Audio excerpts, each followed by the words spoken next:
اور میری اور آپ کی نمازیں، میرا اور آپ کا حج، میری اور آپ کی زکات، میری اور آپ کی ہر نیکی اسی خاطر ہے کہ ہم جہنم سے بچ جائیں اور جنت میں جانے والے بن جائیں. اس لیے اللہ نے یہ بات واضح فرمائی، وَمَنْ زُحْزِحَ عَنِ النَّارِ وَأُدْخِلَ الْجَنَّةَ فَقَدْ فَازَ. جسے جہنم سے بچا لیا گیا، جنت میں داخل کر دیا گیا، تحقیق وہ آدمی کامیاب ہو گیا. حضرت ابن عباس رضی اللہ تعالیٰ عنہ ایک اور حدیث حضور نبی کریم صلی اللہ علیہ وسلم سے روایت کرتے ہیں کہ آپ صلی اللہ علیہ وسلم نے فرمایا کہ معتکف کا سب سے بڑا فائدہ معتکف کو یہ ملتا ہے کہ یعکف الذنوب، کہ معتکف گناہوں سے محفوظ رہتا ہے.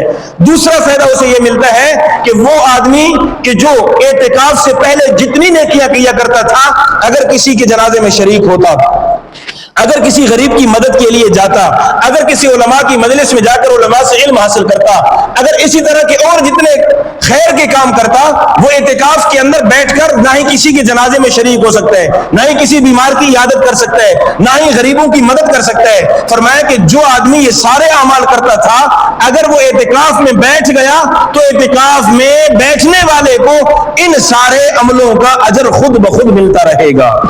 حضور نبی کریم صلی اللہ علیہ وسلم نے ایک اور حدیث میں فرمایا، آپ نے فرمایا من اعتکف ایمانا واحتسابا، جو آدمی اعتکاف کرے ایمان اور ثواب کی امید کرتی ہوئی، یعنی اپنے پورے ٹھیک عقیدے کے ساتھ اور پوری ثواب کی امید کے ساتھ جو آدمی بھی اعتکاف کرے گا، اللہ اس اعتکاف کی برکت سے اس کے سارے گناہوں کو معاف کر دیں گے.